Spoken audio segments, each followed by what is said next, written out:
to introduce the panel to you, or in fact I'm going to let them introduce themselves. We're going to be talking about the notion of artist exclusivity on this panel, particularly I guess when it comes to headliners, how small festivals benefit but also are harmed by that notion and that practice. We're lucky to have people obviously from small festivals, but also people with insight into the world of labels, management, booking artists themselves, having worked in the area of artist promotion on the live side. So I will allow the panel to introduce themselves, perhaps starting with Darius and moving down, and then I'll take a seat because I've got tired legs and we'll get on with it.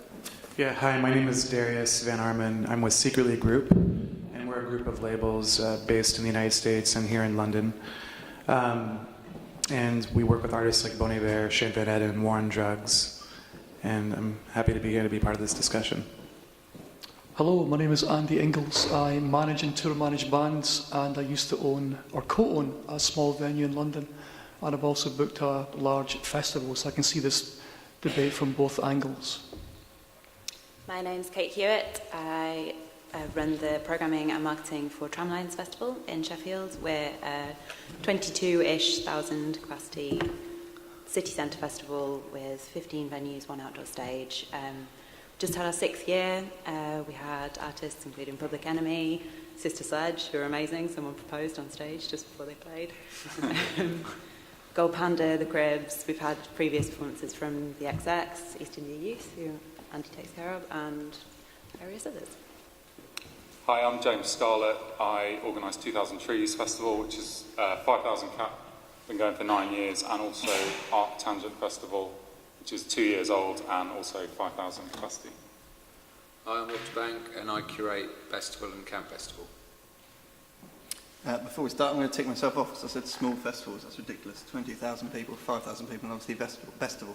We are talking in the context of the Goliaths of the festival world, who I'm sure will come up during this discussion. So I think the first thing to do, let's start at the end and work our way back this time, is perhaps for the panellists to tell us about their experiences, good, bad, ugly, of artist exclusivity over the years. What experiences stand out for you? Yeah, I mean, I've gone the full gamut from 4,000, starting off with 4,000 people at Bestival, not knowing how to even contact an agent, not knowing a single agent in the UK, and sort of nervously shopping around trying to sell in this new festival, Bestival, that no one knew about. And to now where, we're selling out every year 50,000 and 20,000 at Camp Bestival, and knowing all the agents and kind of being on the other side of it.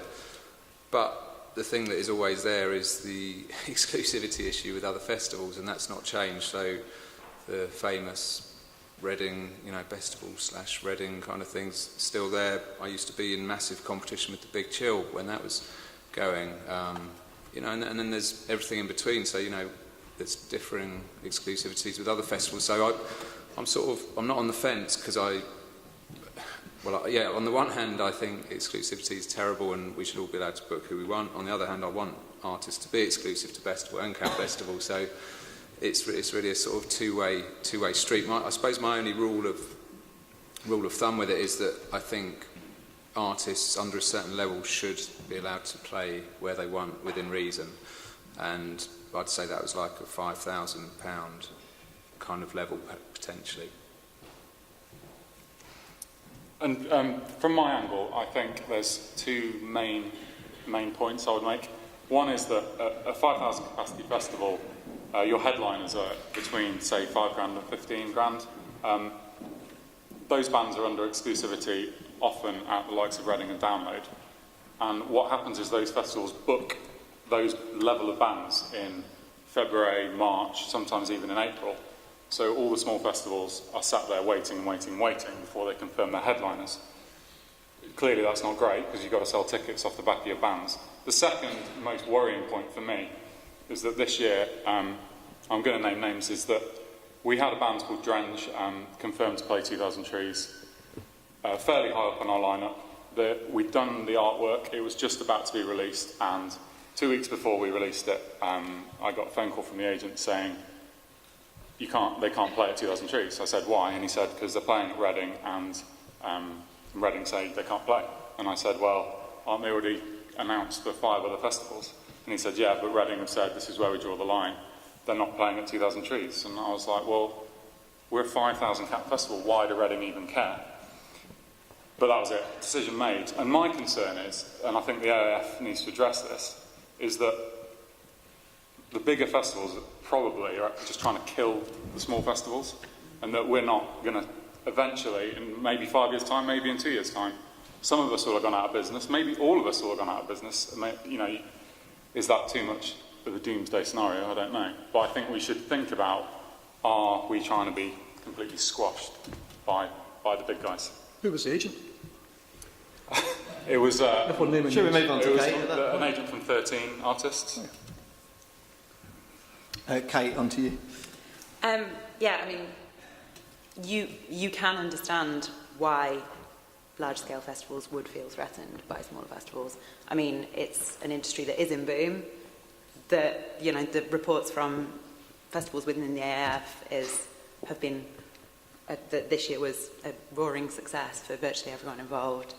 And I think that with the festival markets as busy as it is, festival consumers are looking to more than just a lineup to form their decisions on what they're going to go to. They want a rounded experience, they want more of a kind of holistic offering, and that is something that, generally speaking, you will get from smaller, more DIY festivals, people who maybe don't have the same amount of money to put into lineups.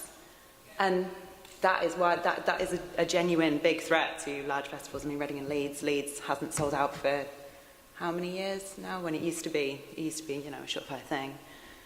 And I agree with you, Rob, that when it comes to headliner level, it's completely understandable why large festivals, or even mid-range festivals, would want to protect that thing that makes them unique to everybody else.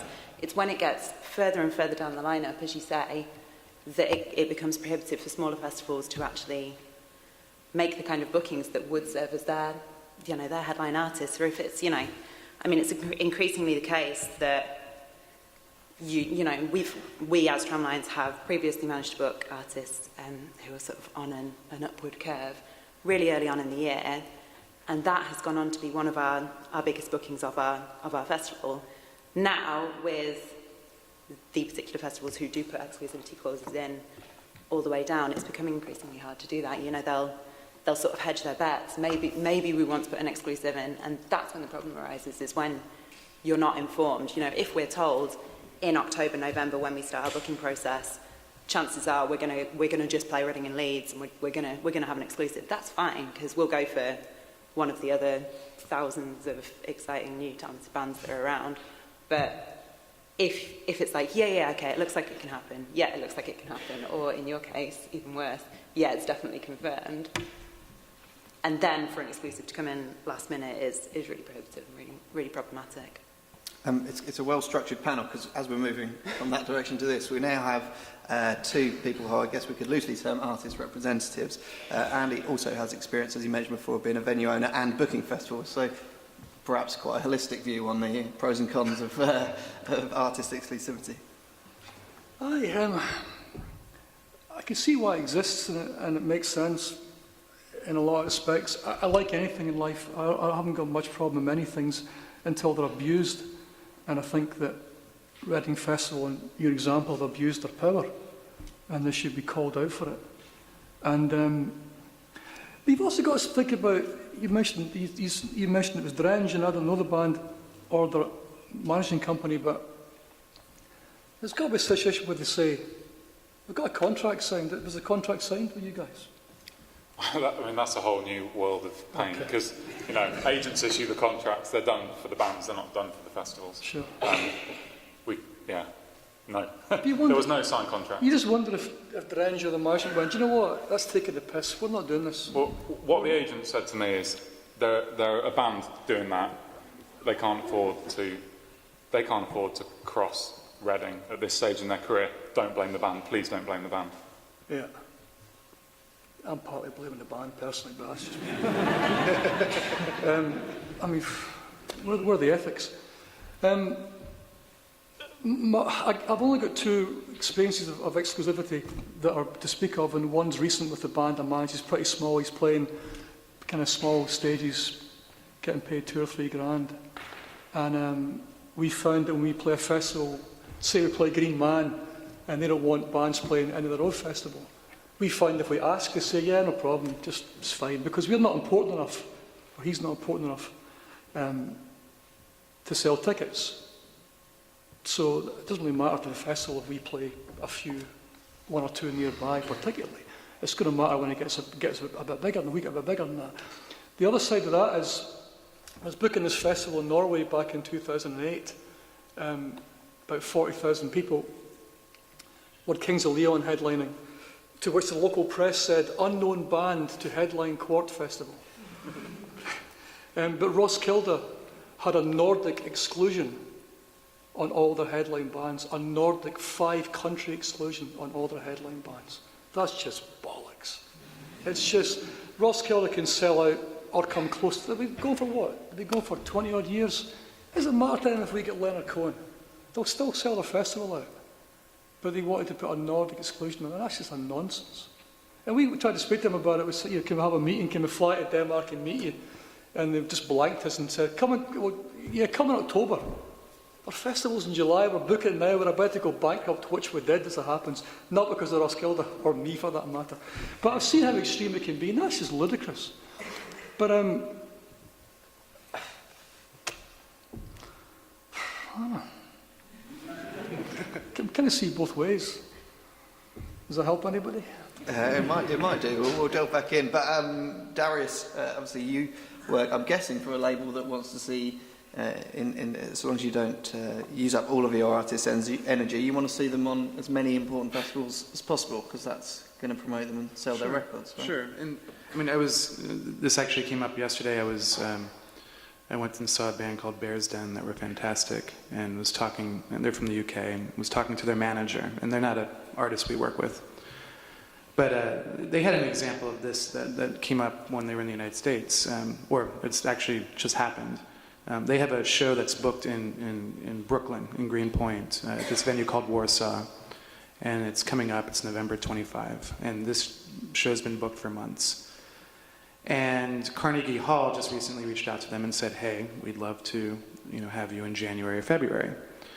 And it was a big opportunity for them. It was 550 cap room at Carnegie Hall. It would have been easily sold out in New York City. Much different audience base. In Brooklyn was standing only, lots of kids with backpacks. In New York City, it's seated, it's posh. And Carnegie Hall had this exclusivity that said, sorry, even though we're coming to you months after you already booked this gig, you're going to have to cancel it if you want this, this opportunity. And the artists, I think, chose wisely. They said, hey, we have to honor an agreement that we already made. But it did create a problem for them in that, their label, their radio team, the radio stations that were helping promote the tour, were all crosses over this, because the radio stations were saying, hey, you have to take this Carnegie Hall opportunity, and it created a lot of pressures for the artists, and so it's a bad dynamic. But I think it's complicated. I think in general, if it's not abused, if there's no assholes, then it's maybe not a problem. But it's also I'm sympathetic to the festivals who spend a lot of money, take a lot of risk, bring in artists from far away, and then have that undermined when a competitive promoter or a venue nearby gets the artist on the cheap. But there has to be a balance, and I think like the observation made earlier that what is the intention of the bigger festivals, the non-independent festivals, when they're using exclusivity as a billy club, how do we collectivize to work against that, and is part of that maybe setting an example with best practices amongst the independent festival community here. That's a very interesting point, but it must get difficult. Let's say Kate and James, if you this is a hypothetical situation, but if there was an artist and one of you were offered exclusivity, you found out the other one was getting the artist high up on their bill, surely that would cause some friction in a community that, you know, on the other hand, needs to work together against these monstrous festivals. I mean, for us, for Tramlines, we've actually found, particularly this year, that collaborating with other festivals on bringing over particularly American bands, but I mean, even booking up a full weekend for one artist, you know, so they can go from us to Secret Garden Party, to Stockton Weekender or wherever.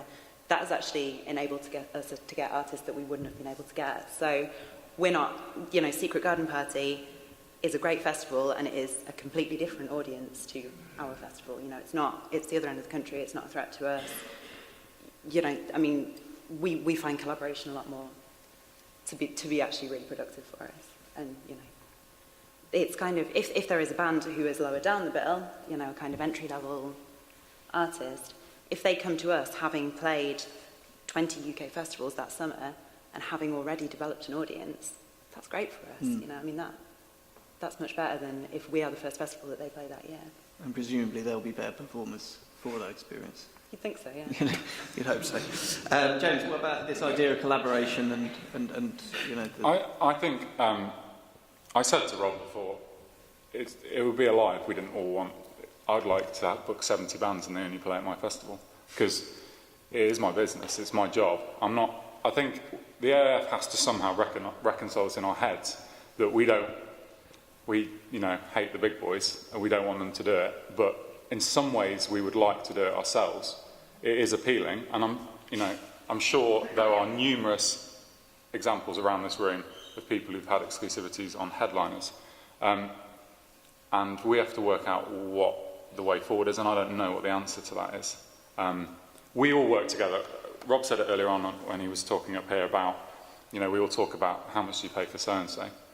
I have regular conversations with other festival bookers saying, you know, how much was that? Oh, you got them for that. And, you know, trying to circumvent the agents a bit so that we know how much we're going to pay. So we do all work together, but we are all in competition. So I don't know. I don't know what the answer is. There is an answer, and we need to... The AIF needs a policy. I've just worked out the answer. Yeah. In your example, where Carnegie Hall offered your band a show and said, you can't do that show. Carnegie Hall, seeing the show on sale, are not allowed to make the offer, so your band never knows about Carnegie Hall, and your radio pluggers don't need to freak out about the whole thing. So you never ask the question. Never that. Don't be an asshole, would be the answer. I think the problem with... It's not going to work, that's the problem. The problem with not being an asshole is that if you're a PLC, your job is basically to maximise profits at all costs, no matter what they are. If you're BP and it's an oil slick and it costs you less to clean it up than it would have done to stop it happening, that's what you do, because that is your legal obligation as a director. And that essentially is the same with all the big boys. Their job is to maximise profits at all costs, and if it means squashing me and everyone else in this room, that's what they'll do, and that's what I'm worried about. So I'll ask a really dumb question, because the stories, we won't go back to that one band, caned that situation enough, but I'm surprised that Reading would pay money for an exclusive on that act that are up and coming. I'd understand it for an Arctic Monkeys or an M&M. I'd think they would surely move all their funds and concentrate on unlocking that in for the summer. Obviously, we don't have anyone from Reading on the panel, but why, it might get some conspiracy theories here, but why do you think that those festivals are doing that? Why are they locking in bands much further down the bill who arguably won't sell tickets? I think because, as I said, they are threatened. It is a threat to large festivals who rely solely on their lineup. I mean, you know, you're not going to go to Reading because of the quality of the food stalls, or, you know, the programming in their comedy tent, or, you know, whatever. I mean, you're just not. It's also Reading, you know, they're not going in there and just booking Drenge. At the top of their bill, they're booking something from that same agent. I don't want to get into legal sort of shenanigans here, but, you know, that's the thing, is the artist is, the agent, or the promoter is saying to the agent, okay, well, you know, so-and-so can headline, but you're going to have to give me this person, this person, this person. And that's how it's working. And I think, I said to James before, gradually agents are coming around, and I've, straight after Bestival, I quickly leg it up to London and start knocking on doors, because I know that everyone else is booking up bands from agents, and I've talked to loads of the agents in the last 2 weeks, and they are starting to turn, I think, and I do think people are starting to see our point of view.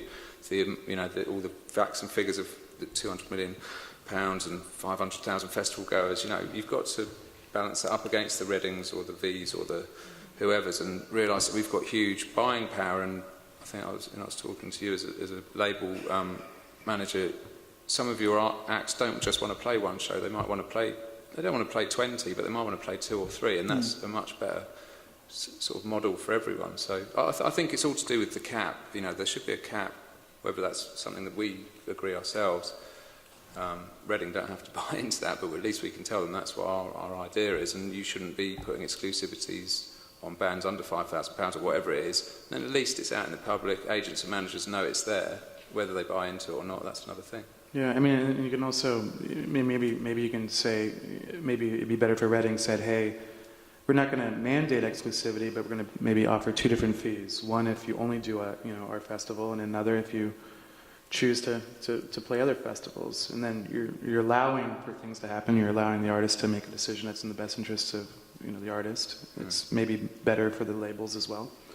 So I mean, the mad thing is, a lot of these bands, and I'm not saying this in Drenge's case, but a lot of them, they've disappeared by the next year, so they've probably lost like 50 grand or 100 grand or more of revenue that, and these guys are now back on the dole, or they're, doing whatever, and not every band's going to make it, so it's also pissing on a lot of people's future earnings careers.